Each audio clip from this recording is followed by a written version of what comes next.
folks, it's Ben. I'm here at Pick and Pull in Edmonton, Alberta, Canada, and we are looking at this Chevy Lumina 1997. So not too shabby. It's in fairly rust-free condition, which makes it a fairly typical Alberta car. Front disc brakes you see there. Wheels are off of it, which means they were probably salvageable at one time. But it looks like this is a typical, the trim has lifted up and then you open the door and it rips it off some more and they get tired of it, so they cut it off. Damage. Let's take a look on, let's just bring it in actually. So it's actually fairly straight, except it's got typical rust on the rockers. Maybe a little, okay, a little beyond typical rust on the rockers. And fundamentally, we got rear drums, so that's neat. That's okay. And around the trailing arm is also okay. So, salvageable. Variable rate springs in the back. That's neat.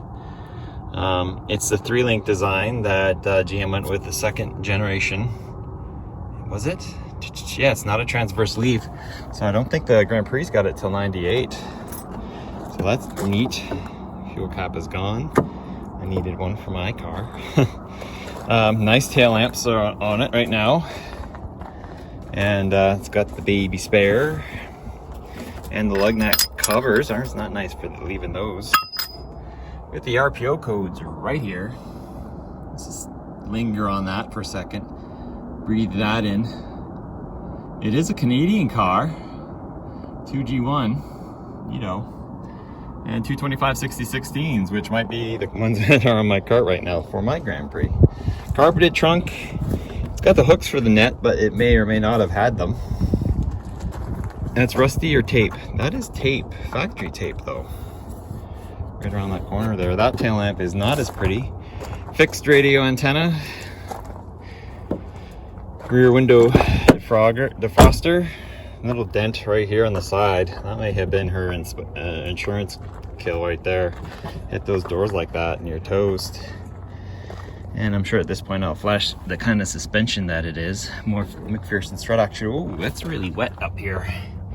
Like oil seal gone wet. I guess we can start under the hood. Here we've got the 3100 V6 push rod. You see in most cars of this generation. You know, it really looks clean. Like looking at that, that's the water pump. Yeah, that's the water pump. Tensioner, power steering, alternator, new wires on this thing. It looks like. Honestly, those don't look too shabby. Would have probably had a battery in it, of course, and it is the 3.1 liter.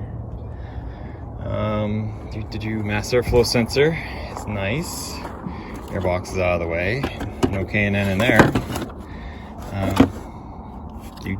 I see an ABS module here next to the brake master cylinder. Out of there, control motor, EGR. Fairly, you know, run-of-the-mill.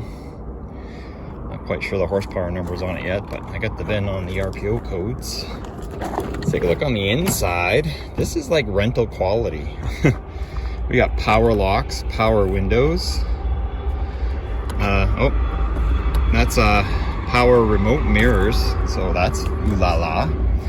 Is it power seat? Nope. So let's start our carcass in here. Oh, let's see what we got. We've got, like I said, those features there. Regular windshield. It's got some miles on it. Bucks up my rental claim at 342,000 kilometers. And a temp gauge and a fuel gauge. Yay. Not super boring, but we do have delay wipers, we do have cruise control, we do have tilt wheel, so those are some handy little options to have. It is an AC car.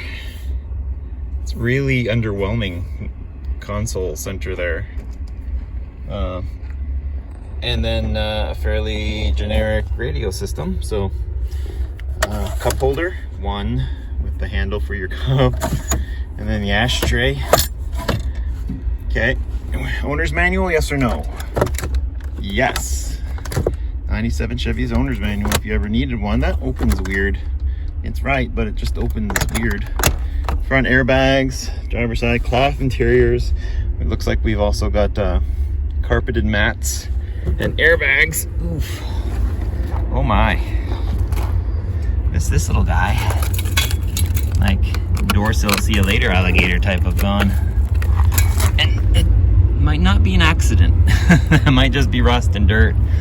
That stuff. Oh, the sound system is just the doors, I see. Okay, so it's not like a 6-way. Just the doors. Let's take a look out back. Windows and manual locks. Sometimes they have that in the back, but not here. Somebody ripped up or tried to rip up the seat. Must require a bolt to undo. Looking for the money, I'm guessing. No pass-through on the rear seat. That's interesting. Unless it's the whole thing, and I don't think so. But someone had been using the kid support. These are handy because they break a lot. Map pockets contain no maps, I bet. It's scary sticking your hand in those without looking first. And yeah, we saw the trunk. So, rusted out example. Interesting. Rental. There are thousands and millions of these made, and yet here we are. They're barely on the streets anymore. Boy. I'm looking for some nice aftermarket speakers for my van. If you have any questions on this car or any of the others, feel free to ask. Comments, leave them. Subscribe to my channel. Goodbye, quarter. Turbo 231 for more exciting videos like this one. And you guys have a good day. Yeah, it's lived its life, I guess. It's one of those high mileage, rusted out. So be it. It's really pretty. Sandblasted though. Cool beans.